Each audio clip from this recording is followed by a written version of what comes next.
ይሄ ውበት ብቻውን ሲሄድ ግን ጥሩ ነው እናቴ። አንተ ያበደ አይደል እንዴ? ልትመጣ ባልሆነ። ሰላም እንዴት ነሽ ሻማር? እንዴት አወቅሽ? በጣም ቆንጅዬ ነሽ። ውበትሽ በጣም ነው የሚያስደነግጠው። የሰው ልጅ መገናኛው ብዙ ነው።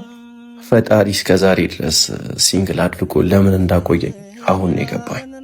ከቻልሽ ስልክ እንለዋወጥና እራት ልጋብዝሽ። ሻማር አላወቀኝም?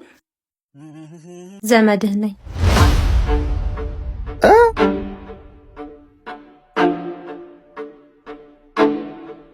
ፋሚሊዎቻችን ግን በጣም አጥፍተዋል። ማን ለሐዘን ካልሆነ በቃ አንገናኝም ማለት ነው። ግዴታ የቤተሰብ ትውውቅ ያስፈልጋል። ማን በዚህ አይነት እኮ ወንድም እህቱን ሊያገባ